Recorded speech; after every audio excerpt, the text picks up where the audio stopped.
Hello, everybody. Welcome to the American Cinematheque at the Los Feliz 3. Thank you all so much for being here for Network. This screening is co-hosted and co-presented by the Greg Proops Film Club podcast, available everywhere you listen to podcasts as part of our ongoing collaboration here. He will be up, Mr. Greg Proops himself will be up here doing a taping of said podcast in just a moment. I'm just here to tell you about some of the stuff we got coming up. Firstly, we have a limited engagement of the new film Urchin. That plays after this at 10 if you want to stick around for that. We have some random stuff like All the President's Men as part of our Robert Redford retrospective is playing tomorrow. Ingmar Bergman's Persona plays on 35mm this weekend. Jurassic Park plays on 35mm at the end of the month. We have a Michael B. Jordan retrospective currently underway. Creed plays next tomorrow. That's on 35mm. We're also showing Just Mercy and Black Panther.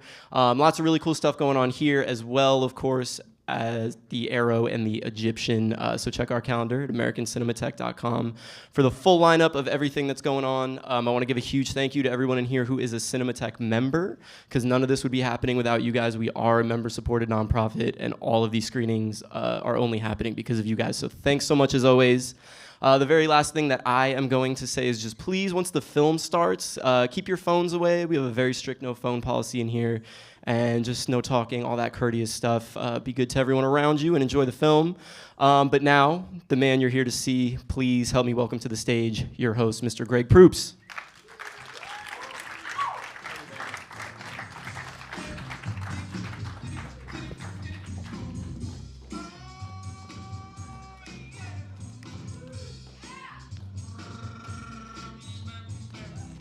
Hooray, hurrah! Once again, the Greg Proops Film Club convenes here at Hollywood's most enchanting cinematic confabulation, the Los Feliz 3, here for the American Cinematheque showing of 1976 Sidney Lumet classic Network. That's where you cheer. Hooray! Thank you, filmers and filmettes, for coming out tonight and joining us. If you've been to the film club before, I can't thank you enough for coming out. My wife, Jennifer, is the curator of the Greg Proops Film Club, and Jesus Christ. I like to break some glass at the top of every show, just for luck. She picks all the pictures we show here, and she chose this one tonight. And I think you'll see why, for the very salient reasons that this is not just cogent, but trenchant and almost painfully prescient movie from 1976. I talk a lot about, first I like to close the world here, about going to movies in the 70s, because I'm that age. I don't even want to tell you how old I am, but it's old. And my prime movie, I was 10 to 20 in the 70s. And so I went to the pictures every week, all the time, sometimes more than once a week. And I'm from a very, very small white suburb south of San Francisco called San Carlos, California, the whitest place on earth, home of the Plain Yogurt Festival. And take the fruit out, the powerful taste is burning our tongues. And we were so white that our Catholic school was called St. Charles. San Carlos means St. Charles, you guys. But we were so white that the town fathers were like, San Carlos sounds a little Mexican, don't you think? Maybe we should call it St. Charles so people feel comfortable. This is a comedy podcast as well. I'd like to retroactively inform you of that as the jokes plow on this evening. If I want this bullshit, I can go next door to Midnight Sun or whatever and walk up and down the aisle if I want to see serious-ass people who live in a horrible flat in this neighborhood being miserable and wretched. I can go to the bookstore next door. So I'm hoping for a little bit more from you, my little popinjays, as the evening wears on, because this is a 2.5-hour podcast followed by a 4.5-hour movie. That's the spirit.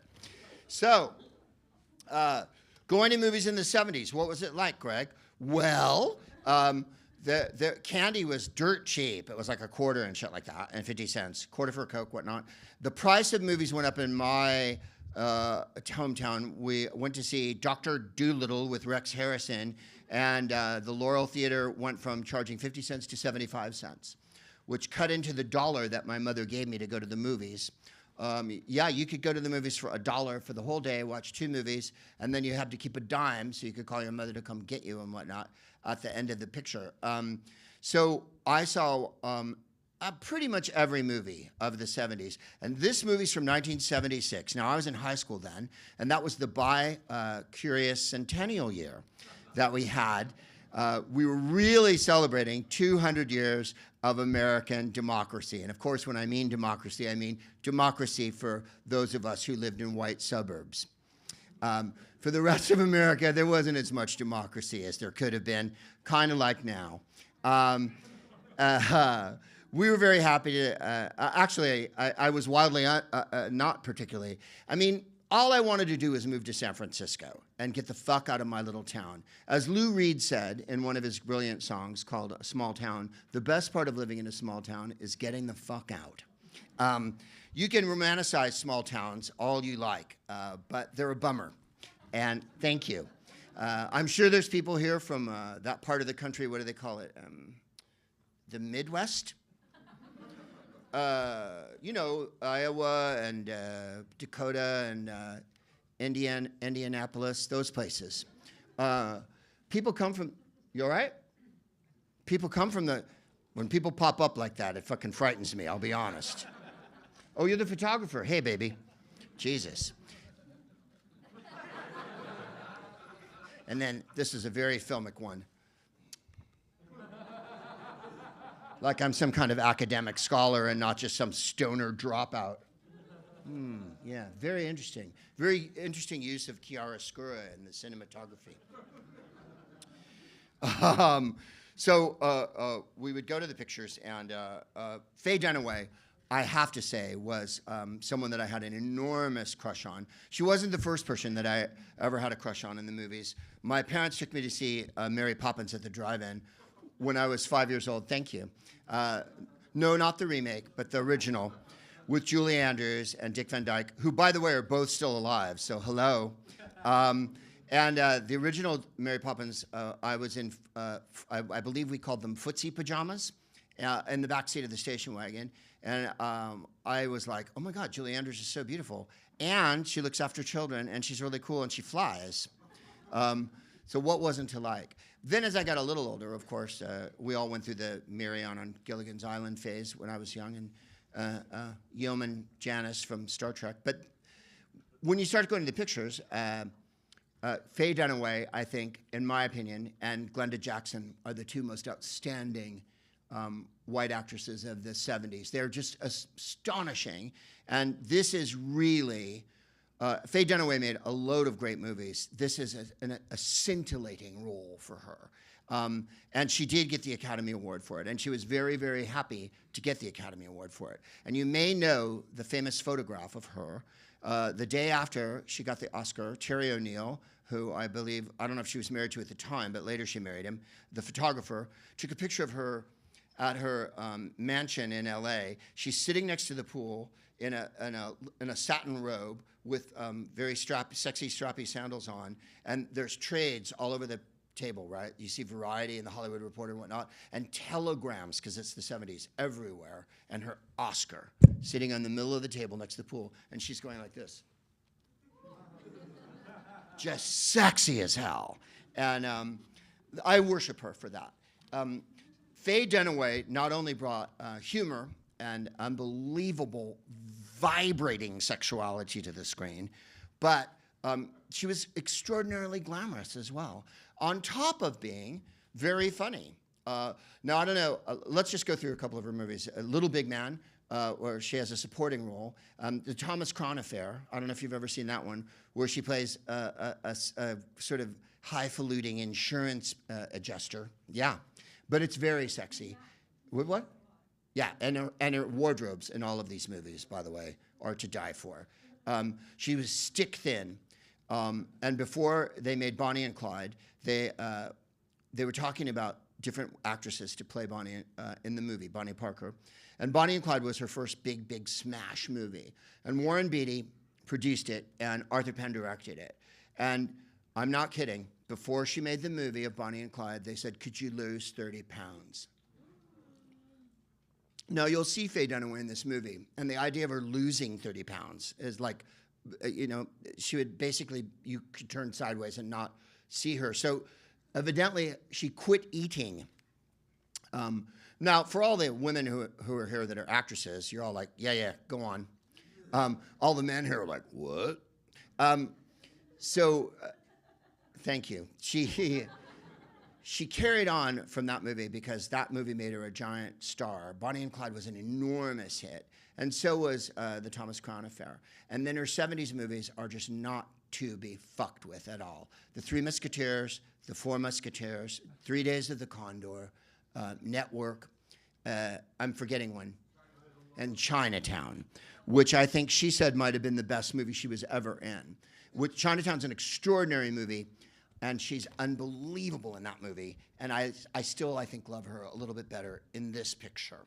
I saw her a few years ago at the Turner Classic Movie Festival, and she was just absolutely sensational. And they interviewed her, and she talked about this movie. And, she's a high-strung individual, what can I tell you? People say that she's a difficult actress and shit. Have you ever had a meeting with a male producer in your life? Have you ever experienced the stultifying pain of listening to someone so fucking stupid talk out of their ass at you and talk down to you for a fucking hour about something you know everything about? You're experiencing it now. But imagine if I was a producer and you were pitching me something, because the men of show business get off with a complete skate at all times. If Faye Dunaway was high-strung and she was difficult, hooray for Faye fucking Dunaway.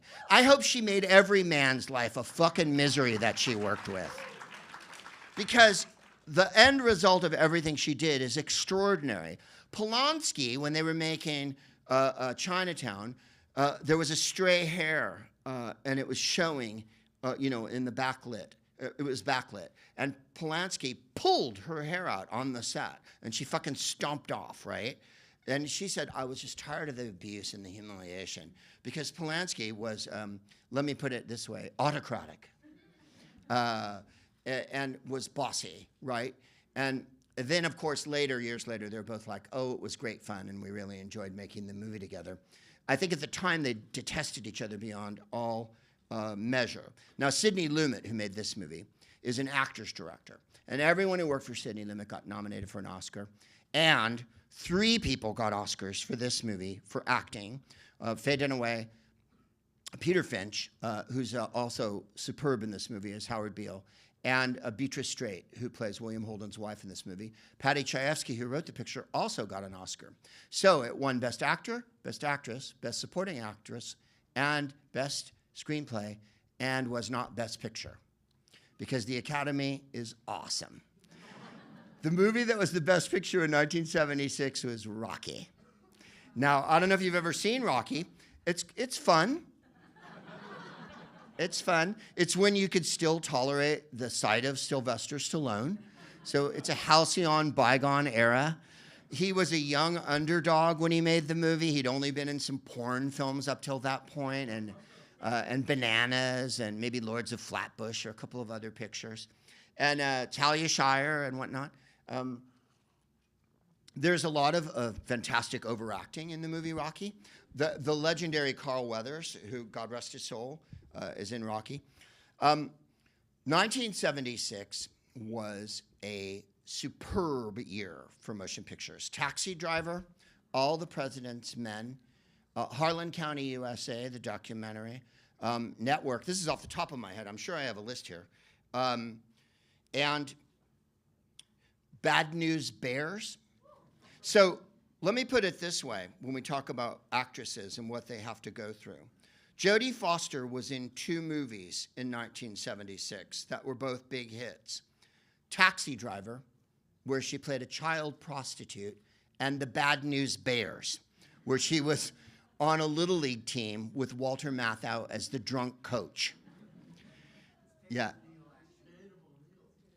Oh, shit, did I say Jodie Foster? I meant Tatum O'Neal, you're right.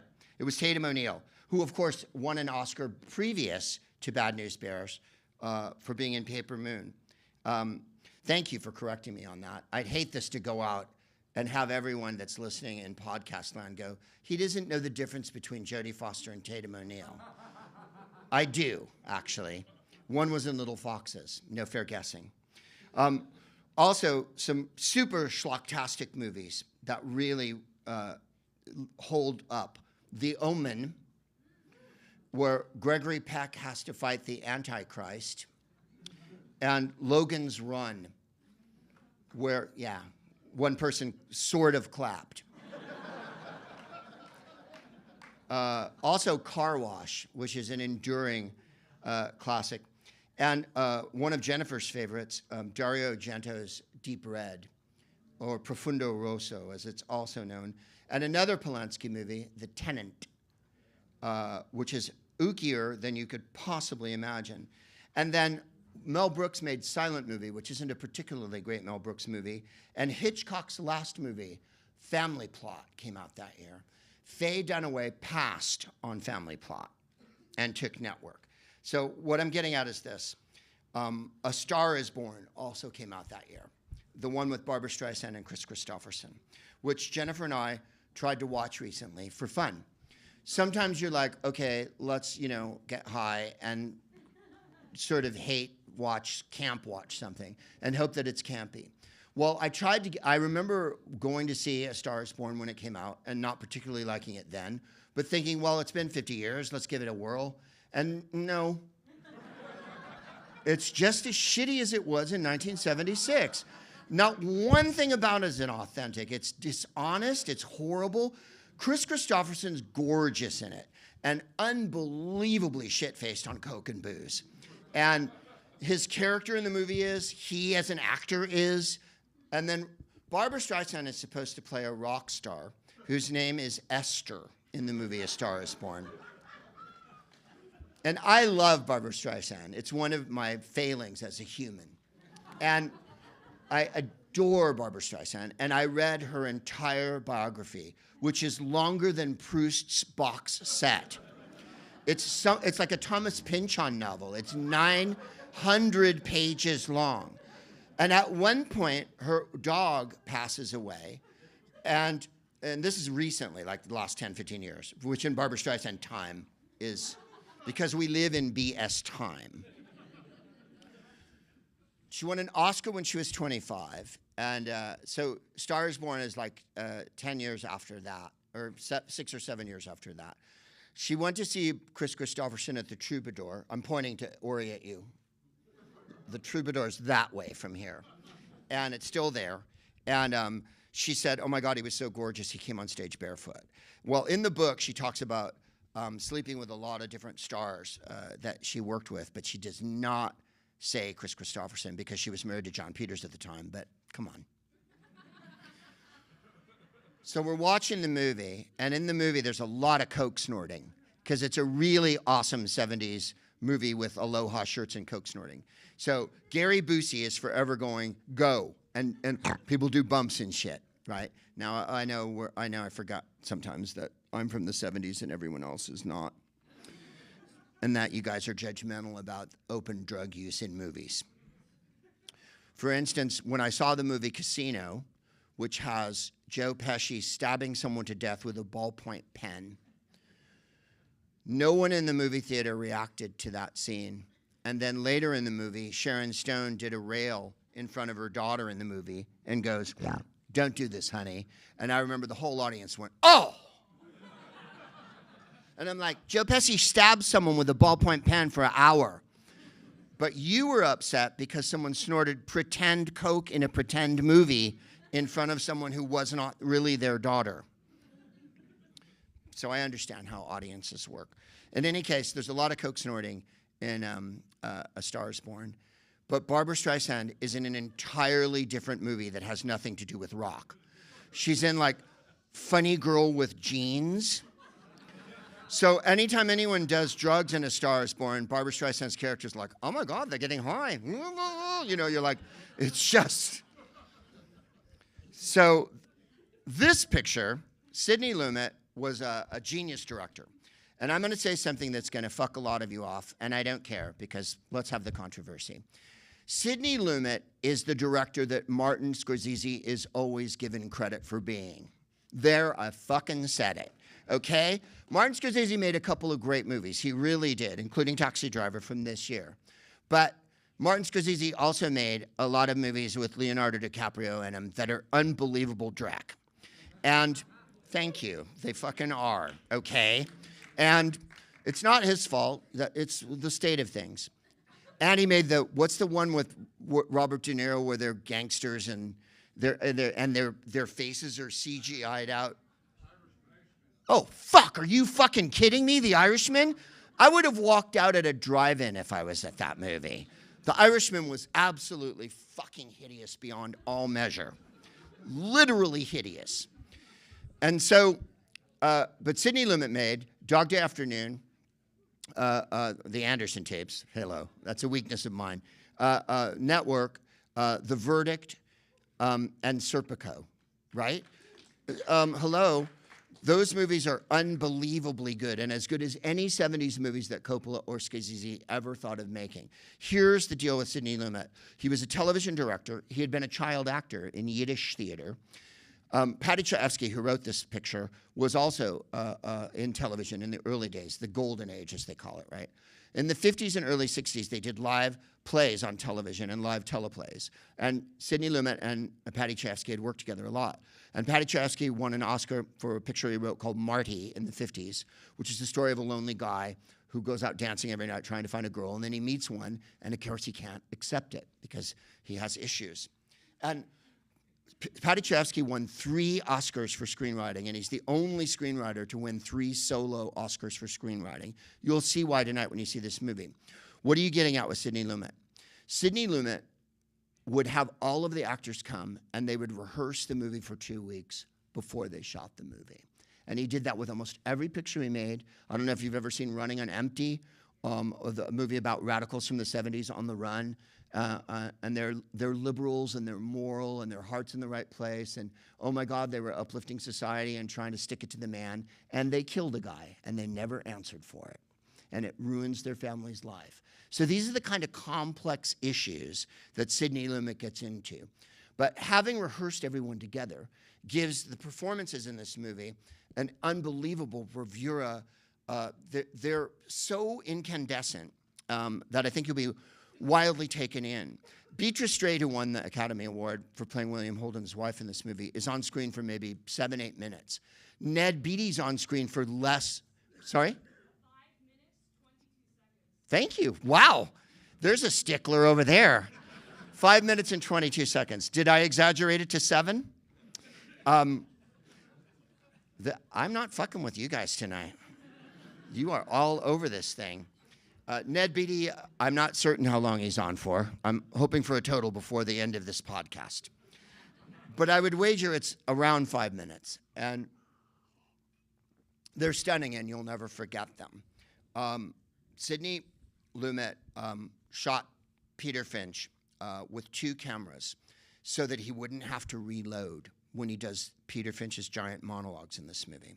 Now, Peter Finch was Australian, and the studio freaked out because they didn't think he'd be able to do an American accent. So he studied, and he learned his American accent, right? Now, he'd been around forever at that point. And then, as he campaigned for the Oscar, he must have done 200 interviews, television, print, press, foreign press. He did 1 million interviews for this movie. And right before the Oscars, he had a heart attack and he died. And then they gave him the Oscar right after. And it was an extraordinary moment. Because he was the first person, Heath Ledger's the other, that actually passed away before he got an Oscar. But when you see Peter Finch's performance in this, you will never, ever forget it. Now, Paddy Chayefsky was on the set for the movie and was making sure everyone said every single word as it was written. And by the way, the most famous phrase in the movie is not what Paddy Chayefsky wrote. Peter Finch added an extra word into it, and you'll get there when we get there. And the scene with Beatrice and William Holden in the movie, which will come up, Paddy Chayefsky was sitting there as well. And Sidney Lumet said, "Paddy, I've been divorced 4 times. I'll handle this fucking scene."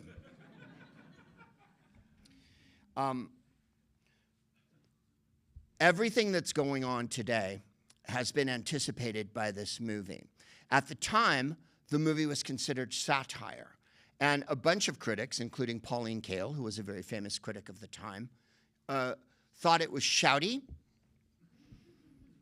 and that the movie was like being yelled at by crazy people. Aaron Sorkin said, there's never been a movie that's anticipated as much as what's really happened as this movie. And I'm not going to spoil it by telling you all of the elements in this movie. I'm going to let the thing play out in front of you. But by the time that's over, you'll have laughed, you'll have cried, you'll have felt every awful emotion you can feel. And I think that's the purpose of art. Now, Paddy Chayefsky said, don't approach things as an artist. Approach writing as work. And then at the end of it, you can say that you've done good work. And I think you'll find that this movie is a glittering jewel and I wouldn't say it's a Hollywood movie, because Sidney Lumet didn't really make Hollywood movies. Almost every single picture he made was in New York. And it's kind of, I think what made his movies have so much integrity, that he didn't work out of this town and that he had as little interference as possible from the studios. So I give you tonight the unbelievable Faye Dunaway, the magnificent William Holden, the fabulous Peter Finch, and Beatrice in a role of 5 minutes and 22 seconds. And the movie that was not the highest grossing movie of 1976, but next to All the President's Men, the one that's the most resonant with today, I give you Sidney Lumet's Network.